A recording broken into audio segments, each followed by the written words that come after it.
Today is August the 19th, 2010. I'm interviewing Mr. Roger Shaw at Pass Christian, Mississippi. Mr. Shaw is 88 years old. He was born October the 7th, 1921. My name is Juan Rivera. I will be conducting the interview. This interview is being conducted for REI Production and the Veterans History Project for the Library of Congress. It's Dr. Shaw. Mr. Dr. Shaw and I met through an article written about Duty Bound, which is a TV show that REI Productions is doing. So for the record, Dr. Shaw, would you please state your name and your date of birth? Roger F. Shaw, Jr., October the 7th, 1921.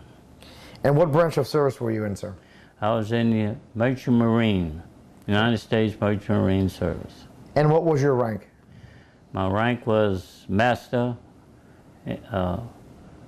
motor vessels and steamships, any gross tons, any oceans. And where did you serve, sir? I served in all theaters of the war: the Pacific, the Atlantic, North and South, the Indian Ocean, and the Mideast. What city and state were you born in, sir? I was born in New Orleans, Louisiana. And can you tell me a little bit about your parents, their occupation, what kind of business they were in, things of that nature? Well, my mother was a housewife, and my father was in the liquor business. He sold, he was in a wholesale liquor business. And how many brothers and sisters do you have? I have one brother and one sister. My sister's the oldest. Okay. And what were you doing before the war started? Now, I realize you did join the Merchant Marines in 1940, but let's just go back. What were you doing before that? Were you in high school, going to college? What were you doing? Well, I graduated from Jesuit High School in 1939, and I took an entrance examination into the United States Maritime Cadet Corps. And I was assigned to a ship on May the 10th, 1940, the Del Mundo. And it went to Brazil, Uruguay, Argentina, and of course back. Okay, so from high school you automatically joined the service at that point? Yes, we made probably 5 trips down to South America and back before World War II started. Okay. We left New Orleans and we were down in the Florida Straits. And I was listening to the radio and I heard this crazy program about ships being bombed in Pearl Harbor. And I thought it was another, who was that, Orson Welles kind of program that scared the heck out of the United States. And I went up on the bridge and I told a mate, I said, the Japanese have bombed Pearl Harbor. And he says, okay, what's the joke? I said, no, I really heard it on my radio. And just about that time, the captain appeared. Well, you don't make up stories to the captain. And he said, well, let's go in a Radio Shack and see. And we went in there, and I was surprised that the radio operator hadn't heard it yet. And we asked him about it, so he started turning a bunch of dials, and first you know, he started shaking his head up and down, yes, yes, yes. And then I remember what the captain said. He says, now we're going to find out what those poor British sailors have been going through for the past 2 years. Amazing. What were you feeling when you heard that and it really sunk in? Well, you were amazed and you were a little worried because the way they said this almost sank the whole fleet out there. And if it would have been, the Japanese would have planned it a little more, they could have probably taken Hawaii. And we had to go down to South America. When we got down there, we painted the ship all gray and painted the flag out. That was a big flag on the side of the ship. And we came back and they were just sinking ships in the Gulf as we came in. And that's when we had guns and armor put on the ship and picked up a gun crew, and we went back down to South America again. And we had 8 ships in our company, and before 42 was out, 4 of them was sunk. Let's step back just a moment. When you joined the service, excuse me, was there any particular reason that you joined the Merchant Marines versus the Army or Navy or anything else? My uncle was a bar pilot in New Orleans. They'd take the ships from Pilot Town out into the Gulf. And he was going to appoint me as a bar pilot. And you have to have sea time to be a bar pilot. So this was the best way to get sea time. And that was the main reason I got into Merchant Marine. Well, once the war started, the Merchant Marine was so important that they asked us to stay in and not leave the Merchant Marine, because we were very short. We went from about 50,000 people up to 250,000. Where did you do your training once you joined the Merchant Marines? Well, the training, we had a correspondence course from the Maritime Service. And the training was doing it right on the ship. Mates taught me, showed me how to navigate, and bosuns and all showed me how to handle cargo and lower different things up. And we had these correspondence courses. We had to take a test every year and come and as we came in. And they were building a Merchant Marine Academy, and after 2 years we were supposed to go to the academy and spend our 3rd year at the academy. Well, when I came in on my second trip of the war, they told me to get off and pack up and get off the ship. And I said, well, what's happened? Have I done something wrong? And he said, no, but you're going up for your license. I said, I don't have enough time for this. He said, oh, yes, you do. And I got my 3rd mate's license, and the next thing I know, I was 3rd mate, and it sure felt good to be a real officer. Now, how did you adapt to the military? I mean, was that something that was fairly easy for you because you had some experience, obviously, with your uncle and other family members? Tell me about that. It was like going from 100 degrees plus to minus 100 degrees. I came in a very, what I would say, very nice home. I never heard the word hell. Nobody smoked in my house. And I went in the Merchant Marine, and it was just, it was like a new world. I never saw people do and act like some of them did. And now the officers were entirely different from the crew. Now there was some wonderful people in the crew, though, don't get me wrong, but all in all, it was just a complete change. And but I enjoyed it. I loved going to sea. And I'd have kept going to sea if at night when you got off work, if you could beam yourself home. So the war starts, and you are already making trips, as you said, along the Florida Strait. Where else did you go after that? Well, after I got my license, I was assigned to a ship up in New York. And it was a beautiful ship, a C2. And it was air conditioned, had laundry on it, had a beautiful radio and everything in the office, a private bath on it, and everything was great on it. It was so good the Navy took it, and we were told to go back home. So we went back home, and I was assigned to a Liberty ship. And once again, that's like going from a Rolls Royce to a 10-year-old Ford.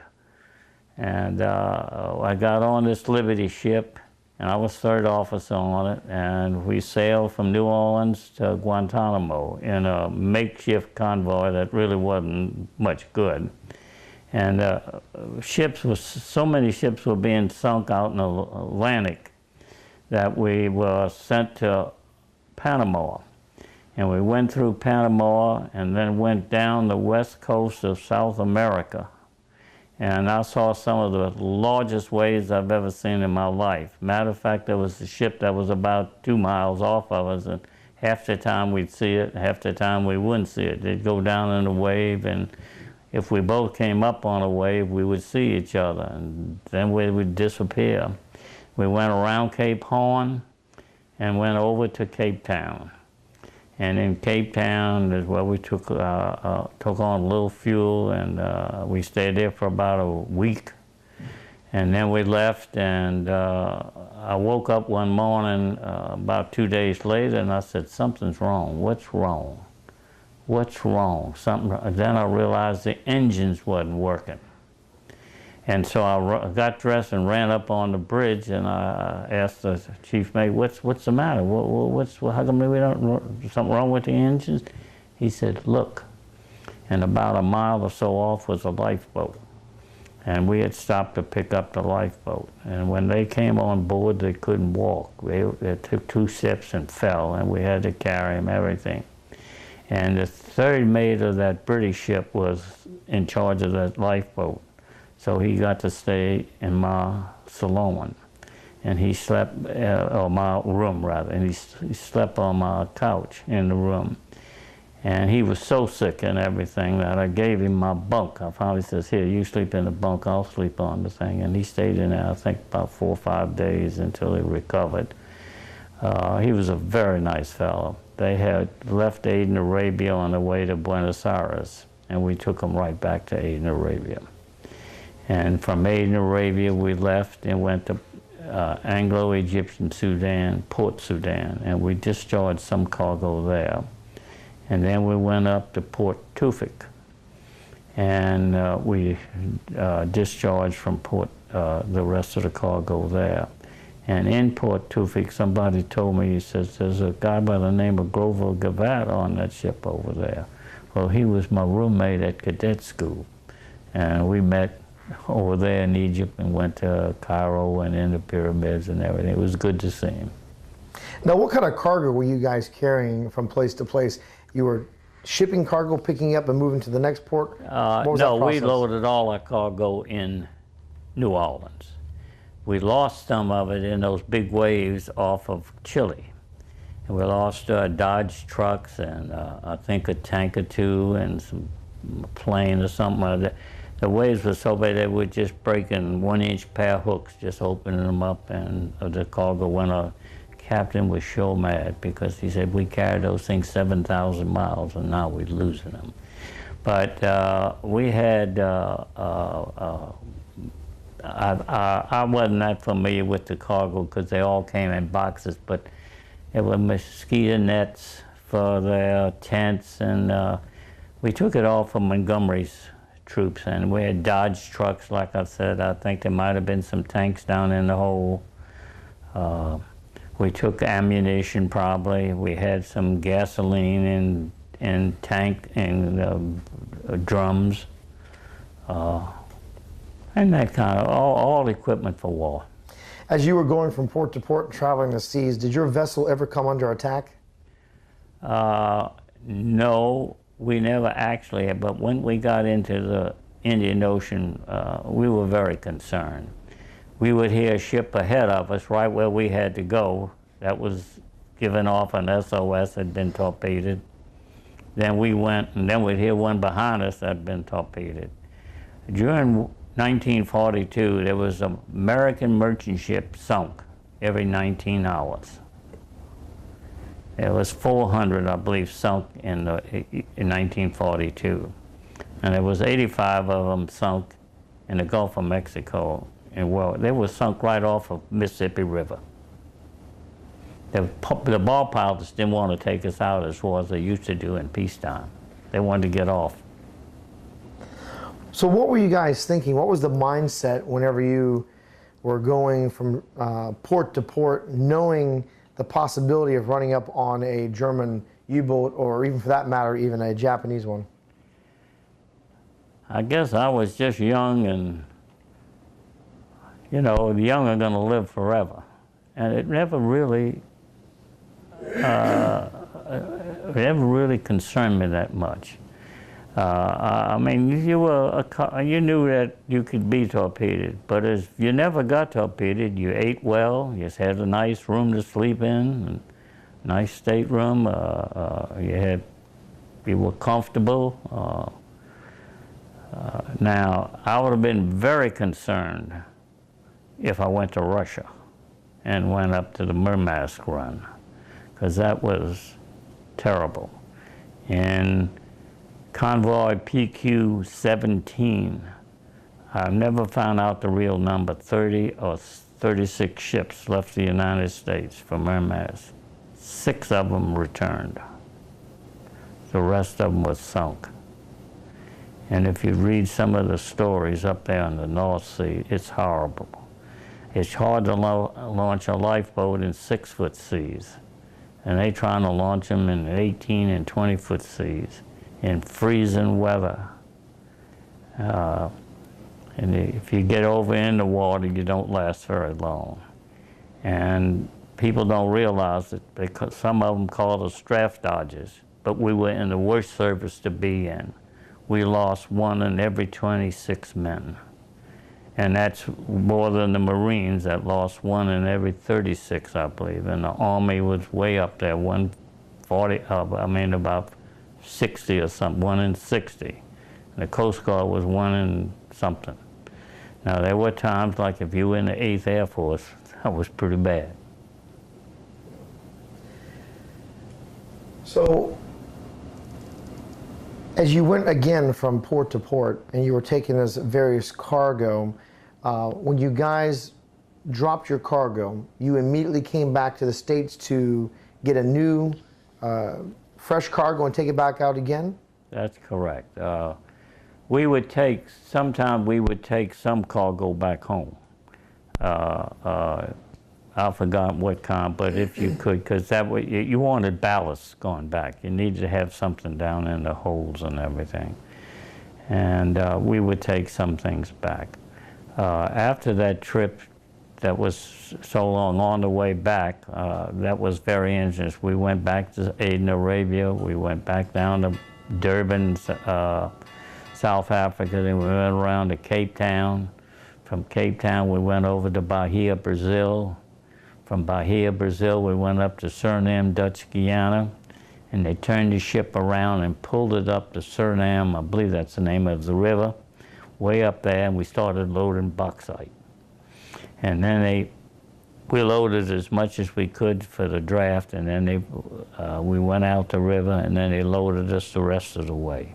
And we took that, we went into Trinidad, and from Trinidad we went up to Mobile. Like I said, you worried when you went in the Gulf of Mexico. It was How long were these trips taking? Well, the one to Egypt was the longest trip we made. And that took from probably August 1942 to probably March, April of 1943. And then I was assigned to the same Liberty ship, and we went down to Puerto Rico and Cuba and loaded sugar. And everybody smiled when they put sugar on board, because that was good. And if you got torpedoed, it kind of took the shock out of the torpedo. And we went up to New York, and from New York we went across the ocean to England, and we saw icebergs on the way over, because you kind of went up north and we had 2 or 3 submarines attacks on that convoy going over. And we finally, it was so bad that they sent us up around Scotland and down the east coast of United Kingdom down to London. And while we were in London, we were bombed twice. Now, it took a pretty good while to unload the ships because they could not, it was, you didn't have all daylight up there that you had, and you couldn't unload during the night. You had to turn all the lights off and everything. And on the way out, we were, they dropped some bomb on, but not near. And then we went up the coast and came home. Then I was transferred to another ship as second mate. I had my second mate's license then.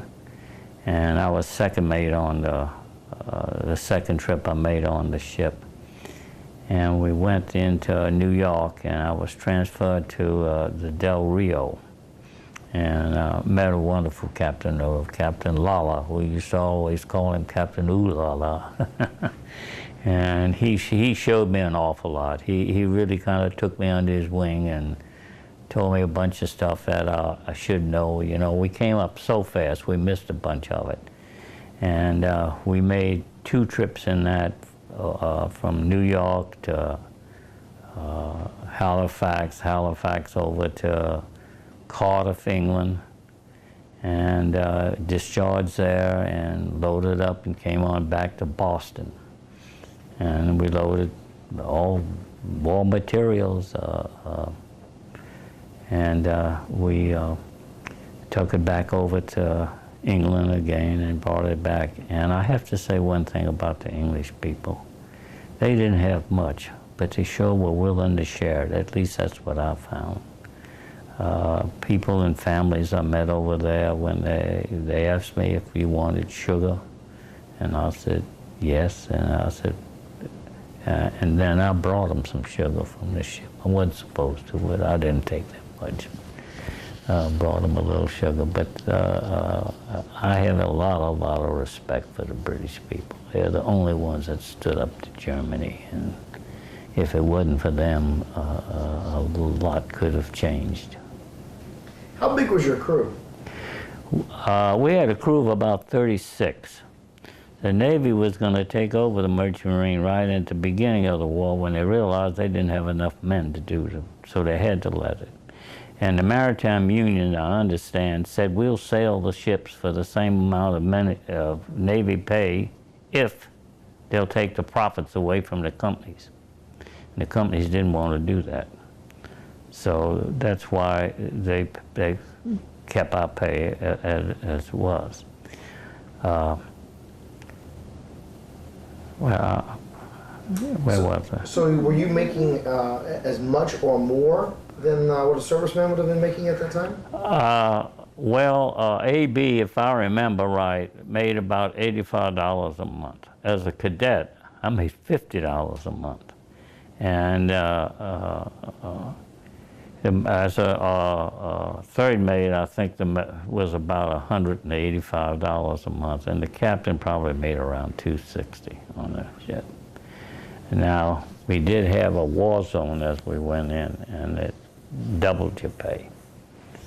And of course, when we come home and we'd sign off the ship, we were free to do what we wanted until 30 days were up, and then you better be back on the ship or you'd be drafted.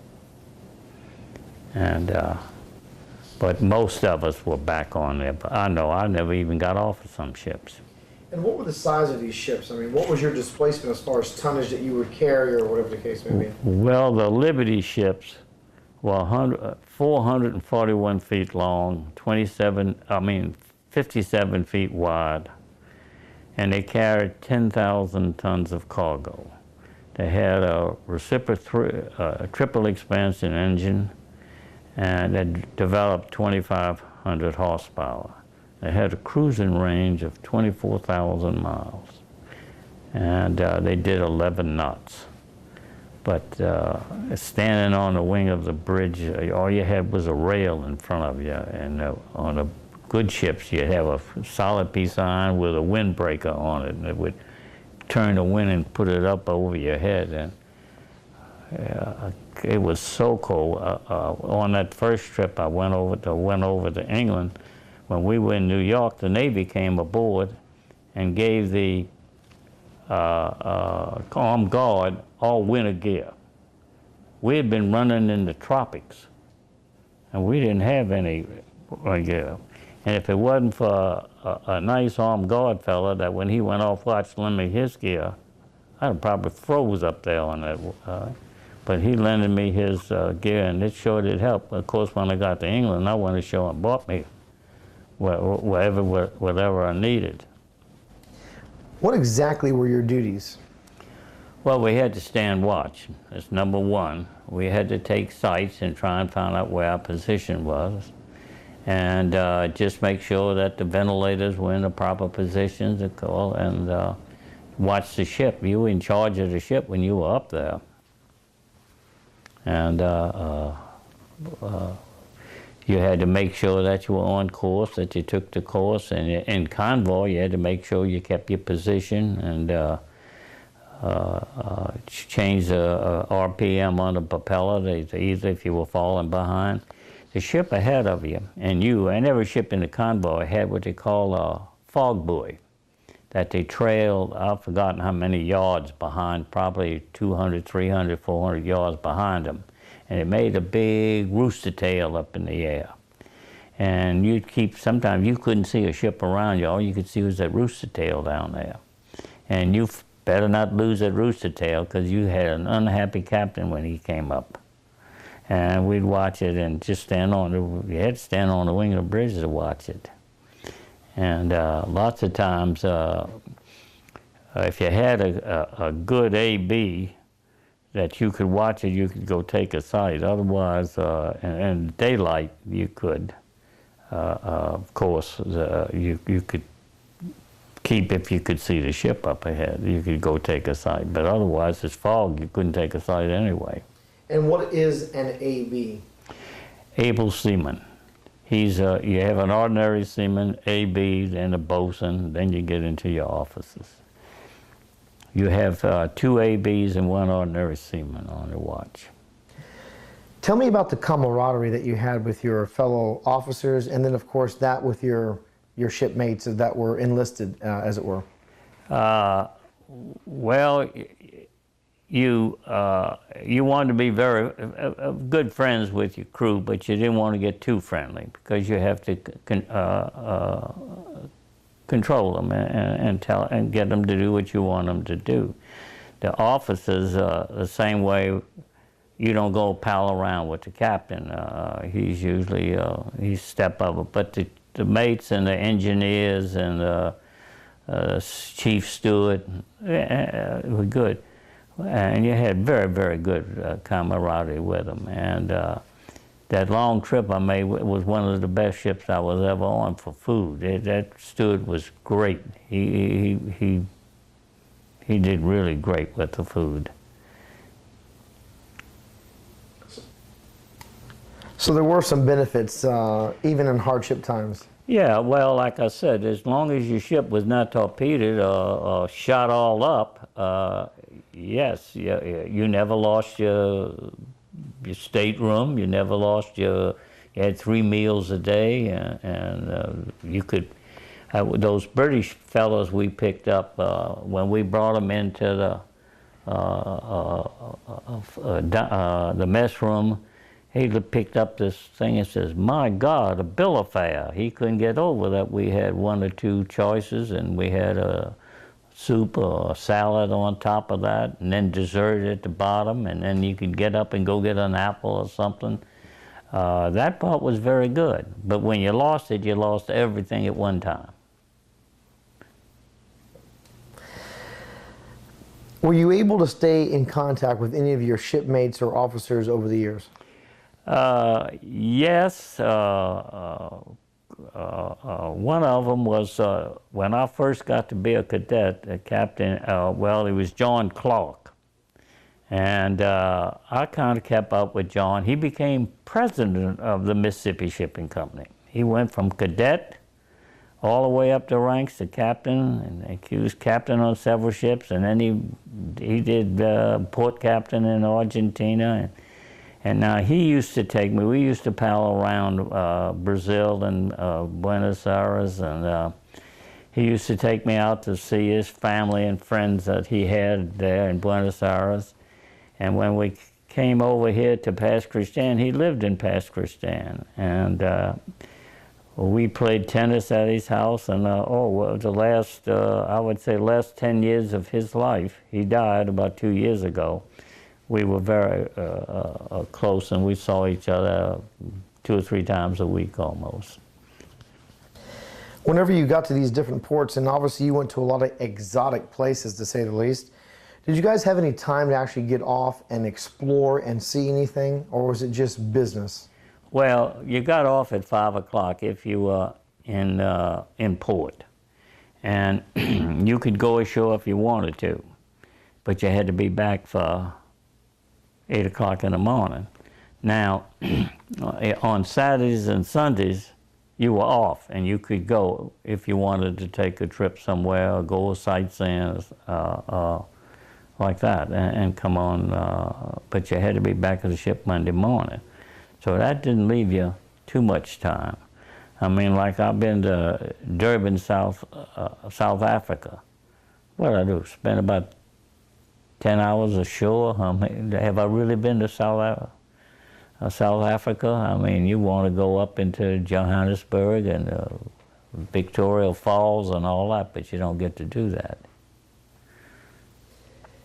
Victoria Falls is one of the 7 natural wonders of the world. Beautiful place.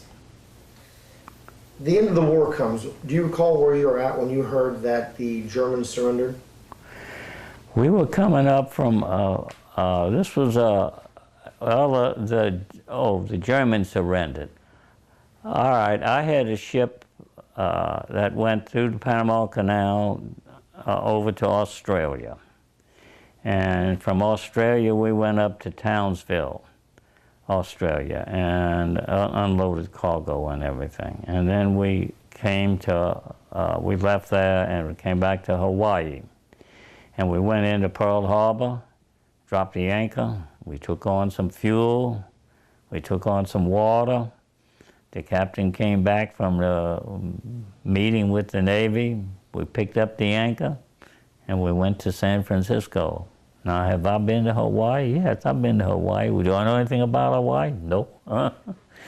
And we came into San Francisco, and I left the ship and was flying home from, went down to see a family I knew in Pasadena, and stayed there about a week, and then I started flying home on American Airlines to Fort Worth.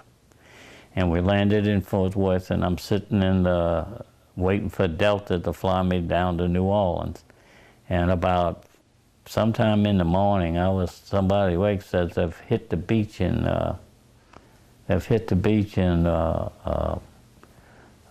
D-Day. And we came on, and then I flew home from there. I'm trying to think where I was let's see, that was in the about May of '45, huh? I was captain of this ship, and I was coming up from Panama to San Diego. And we heard that they had surrendered, I believe, if I remember it there. Do you recall what your emotion was, if any? I mean, like, no more submarines, yes. I was very happy, because those submarine mariners knew what they were doing. There was one radio operator on one of my ships that told me about getting torpedoed off of Puerto Rico. And he said they were in a lifeboat, and all of a sudden they saw this submarine come up out of the water. And they saw the personnel on there running for the guns and setting everything up. And they said, oh my God, they're gonna machine gun us.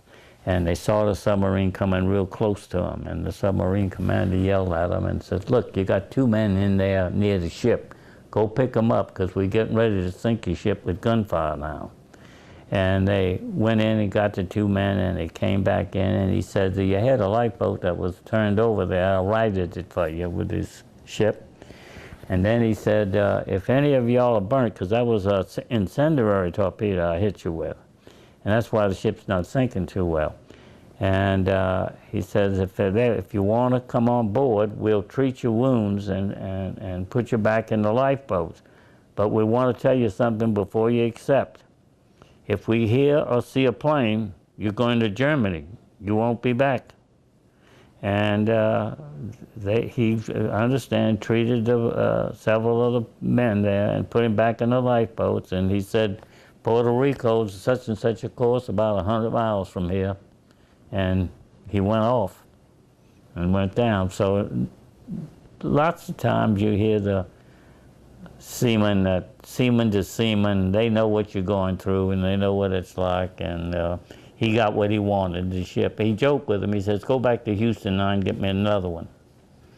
So there were good people on both sides. That's an amazing story when you think about it. When you're in a combat situation, usually everybody's out to kill everybody regardless. You hear a lot of humanity stories on the American side, but few on the other. That's a great story. Now, you just talked about you were in on this a captain of this particular boat, and you're going from Panama to wherever you were going. Talk about the end of the war in terms of your service. Well, I'd like to tell you the closest I ever became to being killed during World War II. We were, believe it or not, in Panama on this little ship I was telling you about. Beautiful little ship, had a gorgeous captain's rig on it. And I called the commandant of the Balboa there for permission to put it in the water, and he gave me permission. And I had an Army captain and an Army lieutenant on board, and I took the bosun and a radio operator with me, and we all went fishing. And we went out to submarine nets and went down the channel for a while and left the channel and ran down to old Panama and back up towards the channels and back down towards the thing. Finally, I see somebody blinking up there on one of the hills there. And I said, well, I wonder if he's blinking to us. So I got the gun and blinked back at him, and sure enough, he was trying to talk to us. Started reading it. You are in a minefield. Well, you never heard such silence in all your life. Just, and they looked at me, and these two Army fellows had their fish hooks in the water and everything. They said, what do you want us to do? I said, bring them in slow. When they get on top of the water, roll them in as fast as you can. And of course, the bosun stopped the engine immediately. And he finally looked at me and says, Captain, what do you want to do? I said, run that engine as slow as you can. Just as slow. I don't want this thing to sit down in the water. And the channel was about 1.5 miles away then, and nobody said a word. Well, that boat went from that place in. He said, how'd it go? I said, straight for the channel. We don't know where they are. They just head straight for the channel. And then when we went through the buoys for the channel, man, you should have heard the sigh of relief around in there, and everybody smiled, and we were cheering and patting each other on the back. But then when I got up to the subnets in the channel, this guy says, Commandant wants to speak to you. I said, uh-oh, man, I am in some trouble. And so I called and I said, the Commandant, this is Captain Shaw, and the Commandant wants to speak to me. And he got on there and he says, well, no, I said, when he got on, I said, Captain, you gave me permission to put it in. He says, yeah, but I didn't know you were going out the nets. I thought you were just going to ride around the harbor. But I guess if I can talk to you, everything's all right. He says, but don't go out there again. I said, you can be sure of that, Cap. And we went in, but that's, and then he says, oh, some of those mines are set for 2 feet. And we drew about 2.5 feet with that little boat. So we were very lucky because there wouldn't have been nothing left of that thing if a mine would have gone off. Simply amazing. So you get out of the service and you go home. Tell me the transition of life at that point. Well, everything was very easy for me. I mean, I didn't find it hard. I came out and decided I didn't want to be a ball pilot. I wanted to go back to school. So I went to Louisiana College and took pre-med and finished there. And then I went up to optometry school in Tennessee in Memphis. And was up there, and then had a wonderful time up there. And I had a wonderful father-in-law. He loved his family. He didn't want us in Memphis. He wanted us back in Alexandria. So he bought this Bonanza that we could, it was 8.5 hours hard driving little narrow highways back then to get from Memphis to Alexandria. And he bought this airplane and we started flying. It was 1 hour and 50 minutes and it was fun. And after I got out, I opened a practice up in Alexandria and practiced there for almost 38 years, something like that. And when I retired, I bought a sailboat. And my wife and I sailed that thing for 9 years. And we went all through the Caribbean and then up to Bermuda and over to the Azores and then to Spain and all around the Mediterranean, way down to Turkey and Lebanon and all in there. And we just back to Malta and to the Canary Islands and then back home. And it was a fine time of my life. Well, sir, I know from myself and our company, REI Productions, I want to thank you for your service to our country and your fellow American. And I would like to say,